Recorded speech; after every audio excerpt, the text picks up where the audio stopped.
نظریے خودی علامہ محمد اقبال کا ایک اہم فکری تصور ہے جس کو انہوں نے اپنی شاعری اور فلسفے میں بڑی اہمیت دی ہے۔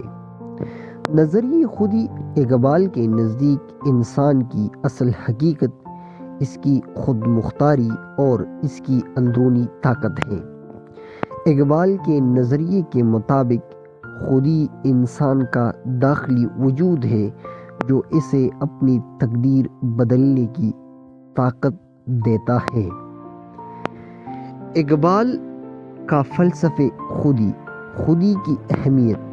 اقبال کے مطابق انسان کا اصل مقصد اپنی خودی کو پہچاننا اور اس کو بلند کرنا ہے۔ انسان کی حقیقت اس کی جسمانی حالت نہیں بلکہ اس کی روحانی اور اس کی اندرونی قوت ہے۔ خودی کی تربیت۔ علامہ محمد اقبال نے خودی کی تربیت اور اس کے ارتقاء کی اہمیت پر زور دیا۔ ان کے نزدیک انسان کو اپنی خودی کو اتنا بلند کرنا چاہیے کہ وہ خود کو ہر چیلنج کا مقابلہ کرنے کے قابل سمجھ سکے۔ خودی اور خدا کا تعلق۔ علامہ محمد اقبال کے فلسفے میں خودی کا گہرا تعلق خدا سے ہے۔ انسان کی خودی میں خدا کی ایک عکس اور اس کی موجودگی کی جھلک ہے۔ اس لیے اقبال نے انسان کو اپنی خودی کے ذریعے خدا کے قریب پہنچنے کی ترغیب دی۔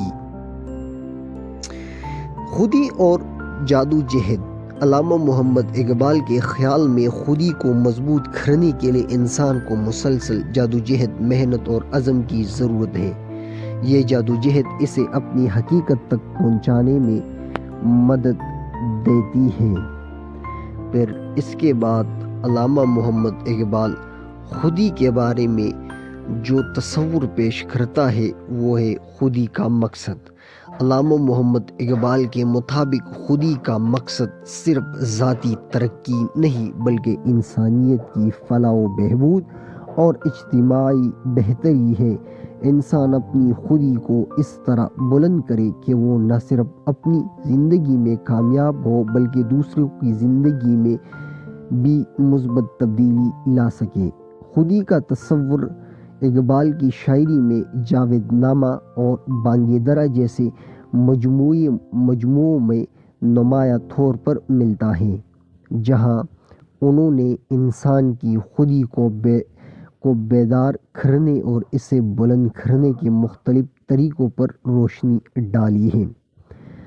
تو معزز سامعین، یہ علامہ محمد اقبال کا نظریہ خودی کے بارے میں جو تصور تھا میں نے آپ لوگوں کے حضور میں مختصر اور جامع انداز میں پیش کیا۔ تو میں امید کرتا ہوں کہ آپ لوگوں کو یہ ویڈیو پسند آئی ہوگی۔